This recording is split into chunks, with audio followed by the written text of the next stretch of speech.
Hey, it's your friendly vegetarian here, Vanessa Marquez. Welcome to this week's episode of the Skinny Podcast. For the next few weeks, I did something a little bit differently. I have gotten a lot of questions. Most of you know that I had gastric bypass 7 years ago and have never gained the weight back, have had a lot of success with it. So what I did was I interviewed several different people and got their perspectives, their experiences with the surgery. Now, each surgery is different. So, for example, I had gastric bypass. The one that you're going to see today with Mallory Marquez, she had the lap band surgery. And I'm so excited to bring this to you because it gives you the options. And, if you're considering having bariatric surgery, at least you know that you do have options, and you also get to see what the different experiences are like. I'm not offering any type of medical advice. You do have to talk to your doctor about what works best for you. This is just based on our personal experience. So I am excited because the series is called Bariatric Surgery, the Good, the Bad, and the Ugly, because we are candid. We are honest about our experiences. We're honest about what we can and cannot eat, the things that we've had to give up because, they're not helping us or they no longer agree with us, and just kind of what some of the side effects are, like dumping and purging. And these are all things that we'll cover in the interviews. And like I said, they're very conversational, very interesting. You'll hear us laugh. You'll hear us, talk about just, why we came to this, these decisions that we made and how it's really helped us to reboot our health and be where we are today. So I hope you enjoy it, and I'll see you soon.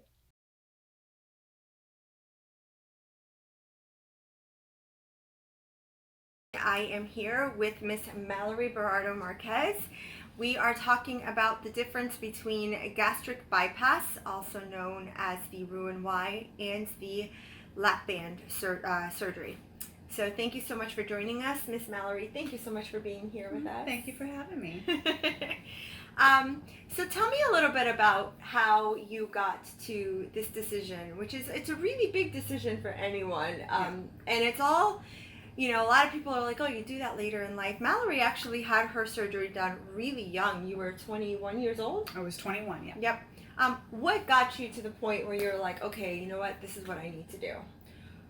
Well, what ultimately got me to the point was, as a child, I was a very heavy child. In middle school, I was size 13, size 16. By the time I finished high school, I was in 24, 26 for women's. And that's pretty hard as a teenager because kids are not nice. And I had tried every diet under the sun. Jenny Craig, Weight Watchers, Atkins, calorie counting, even tried my hand at vegetarianism, didn't work. I'm still the vegetarian. It's okay. She is. She can keep that. I like my bacon.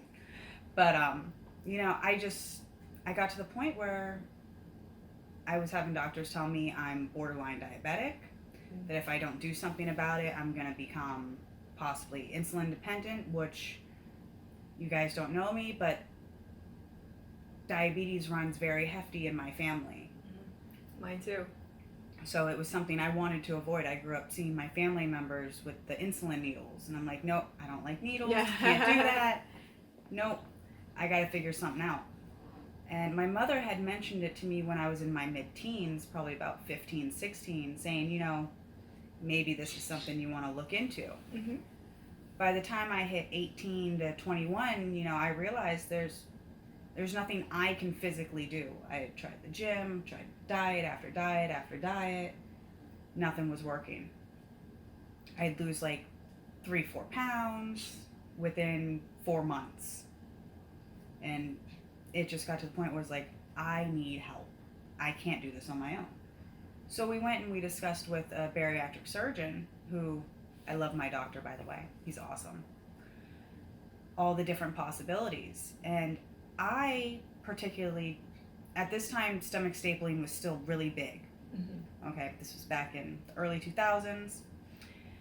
Wow. And that just wasn't an option for me. I had heard too many stories about leakage and all that, and I was like, nope, I can't do that. Well, my doctor had brought up, this is a newer surgery at that point in time, which was the lap band, which is a reversible gastric surgery. what it does is it takes the stomach and literally, I make jokes that I'm a cow, that I've got two stomachs, because I have an upper portion which the band is wrapped around, and the band is filled with it's made from silicone, and it's filled with saline within opening pods that look like little pillows. And then I've got the other portion of my stomach where most of the stomach acid stays. There's a little bit up in the top along with the receptors in your stomach to tell you that it's time to eat. Most of those don't work after the surgery, just for fair warning. What doesn't work after the surgery? Because that's a really specific statement. So let's explain to our viewers what does that mean? Because it sounds like something's not working, which it just means like, so for example, for me, having had gastric bypass, I have to sometimes remind myself to eat, because that's a side effect of the bariatric surgery. So yeah. It's not necessarily that it's not working, it just works differently. Right. Okay. What it does is it kind of puts a blockade up about 75% of the receptors within your stomach that tell you it's time to eat. So there was times when I'd forget to eat for, if my doctor heard this, he'd kill me, about 3 or 4 days, where I just had no want to eat, had no mental awareness to eat, to the point where I started actually keeping a food diary to make sure that I had eaten that day. Mm-hmm. Now, I have since learned from my mistakes, but it is a big problem that does happen. And speaking with some other people who've had the band in some of the support groups, it seems to be actually a very common thing for the band patients to forget to eat, mm-hmm. along with some of the other bariatric surgeries. But ultimately, I chose this one because it's adjustable.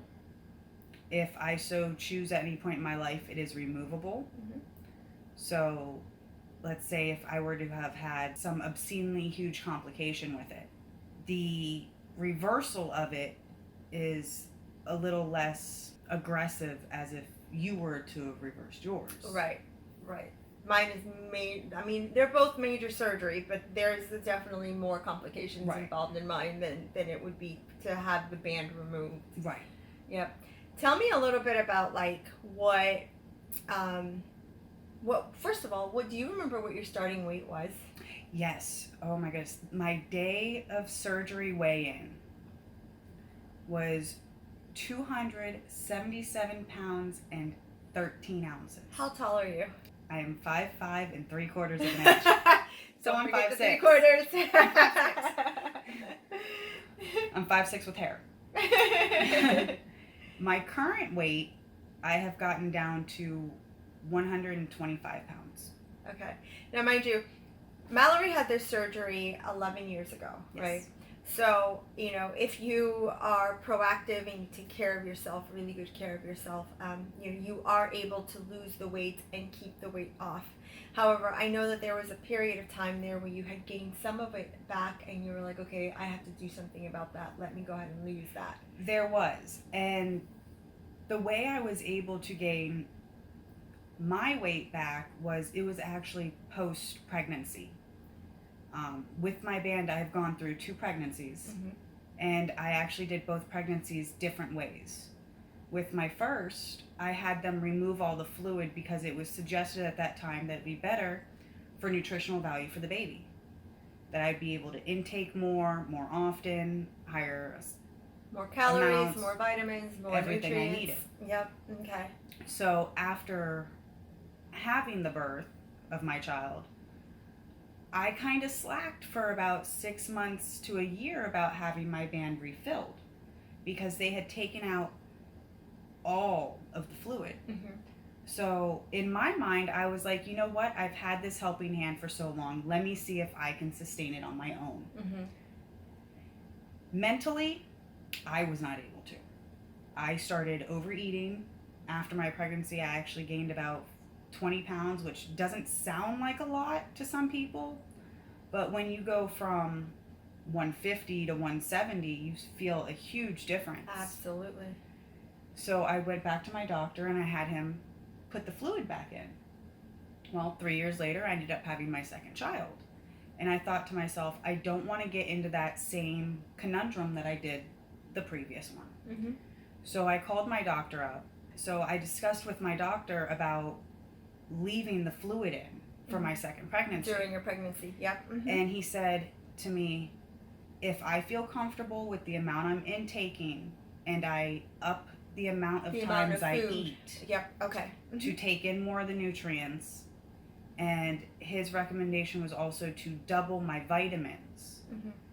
Now, some doctors will tell you you don't have to do that, but from speaking with my doctor, my absorption for nutrients and stuff is different from Joe over there, or even from yours, because of the way it digests is different. So he told me to double my vitamins to make sure that myself and the baby was getting enough nutrients. So with that pregnancy, my weight actually stayed pretty steady. I didn't gain, but I didn't lose, which luckily I had 2 healthy babies, no problems. So it is possible. Now, a really quick question. Is it possible to adjust the bands? Like, let's say you're 3 or 4 months pregnant. You know, you decide at the beginning of your pregnancy, okay, we don't need to adjust it. But let's say later on, for example, you realize I really should be eating more. Can you have the band adjusted while you're pregnant? Yes, you can have the band adjusted at any point in time. Okay. If you're pregnant, if you're... And there's no risk to the baby? There's no risk, because it does not go... It sounds funny to say. It doesn't go into the body. It goes into its own little hose, its own little port. Okay. In order to fill and remove the fluid, I actually have a port that is sewn into my abdominal wall and anchored in. And the doctor goes in with a 5-inch hollow blunt needle, and he can adjust it with the amount of saline he wants to put into it at that point in time and or remove. When he does feel it, or even when he removes it, you can feel either a pressurization or a depressurization when it happens.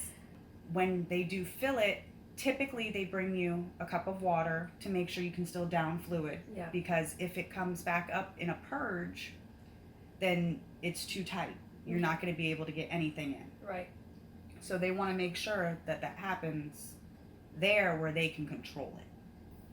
Now, with the release, they do still actually give you the water afterwards, which sounds kind of crazy, but they want to make sure that it's not just going right through, that your mind's not going to trick yourself into thinking, oh, I can do this.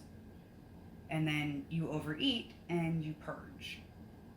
Now, do you want to explain a little bit about what purging is? Because that's one of the differences between the gastric bypass, which is, for us, it's called dumping. If you have gastric bypass, which is when your stomach is actually made the size of an egg, okay? For us, dumping is when you eat too much sugar, you eat too quickly, you eat too much.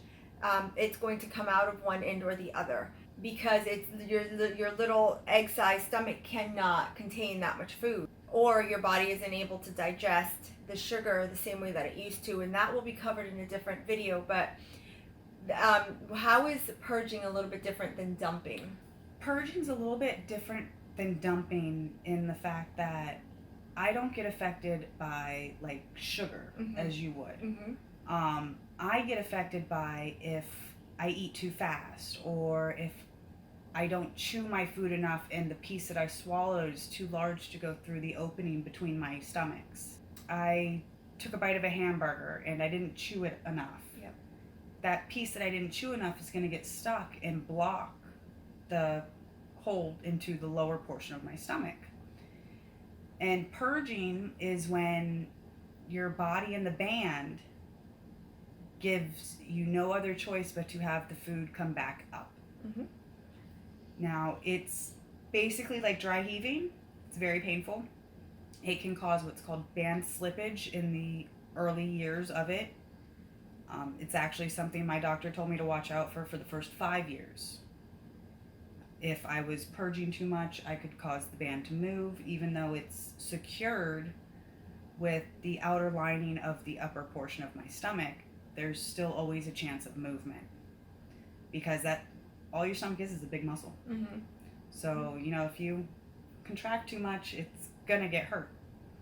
And purging is one of the largest forms of complications with the lap band. It is something you can learn to reduce. Mm-hmm. And you learn to reduce it by changing or avoiding foods that cause it, such as, you wouldn't think about this in typical life, but breads, we all know bread expands. Mm-hmm.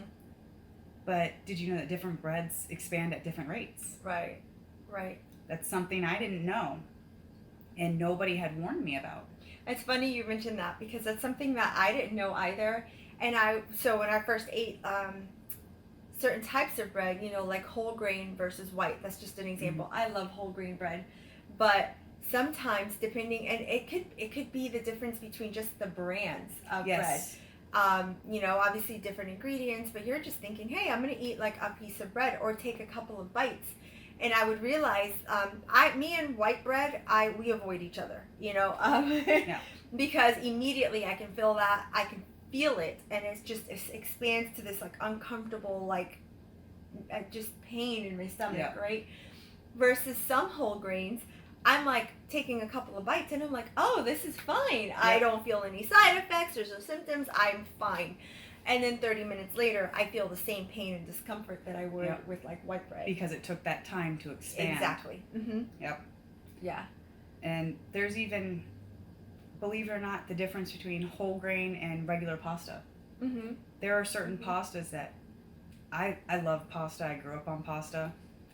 Grew up Italian. We eat nothing but pasta. Right. She Believe makes the best sauce, by the way. Should market it. Yeah.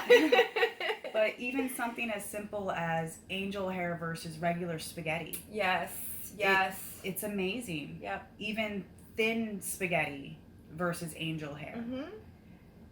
The difference in being able to consume them is amazing, because I miss regular spaghetti. Mm-hmm. I miss sandwiches. Yeah.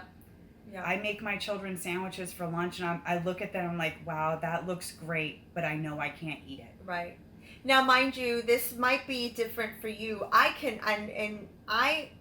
eat a sub. My favorite thing to eat is a veggie sub from Wawa, because they have the little itty bitty junior subs. And they're so small, and if I eat them slow enough, like I can eat half of that and I'm Right. good, you know? Now, if I eat that too fast, I am in trouble. I am in a lot of pain, and like literally having to run to the bathroom, you know, about 30-45 minutes after, you know. And hey, we're being real here. You wanted to know what our experiences are like, you know, or what the possibilities are after surgery. They could include a lot of running to the bathroom. So, Yes. you know, but my ability to eat a sub or a sandwich, you know, granted, meat is heavier than veggies, so that has something to do with it as well. You know, it could be totally different for you. It's, you know, you might be able to eat sandwiches later. Right after surgery, I was so devastated because I thought that I would never be able to eat pizza again, and that is like my number one favorite food. You know, yeah. Cheese pizza, I'm good. Or veggie pizza, I'm okay. I'm better with just cheese. But, you know, but eventually I was able to eat that again. Eating the crust now, mind you, yeah. Not so much. Not so much. No. You know, but like eating like, you know, a slice of cheese pizza, it's amazing, and I can still do that. You know, I just can't eat 4 or 5 slices like I used to before or a surgery. whole pie. Yeah. You know, so there are definitely some changes that you have to make. Bariatric surgery, I don't know how you feel about it, but I would say it's like a restart button for your health. It's definitely not, There's no going, well, there's always going back with the lap band because it is reversible. Right. But mentally, you don't want to go back to that. Right. You know, you went through all these steps to get away from that. And to just say, throw it out the window, it's not an option. Well, at least for me, it's not. Hey, welcome back. Thank you so much for listening to this week's episode of the Skinny Podcast. I hope you enjoyed that conversation with Mallory Marquez. Stay tuned because next week I'm actually going to be talking with Ms. Dini Singh. She is the CEO and founder of Premier Mobile Health Clinic in Fort Myers, Florida. She had the gastric sleeve, so you'll be able to hear her perspective and her experience, both personally and from professional perspective as well. So stay tuned. If you like this episode, please like it, share it with your friends. Definitely subscribe below. I would love your feedback. If you have any questions, any comments, leave them in the comments below. I can also be reached via email. If you want to work with me or if you want just any more information, I can be reached at whattoeatclub@gmail.com. Thank you so much, and I will see you guys next week.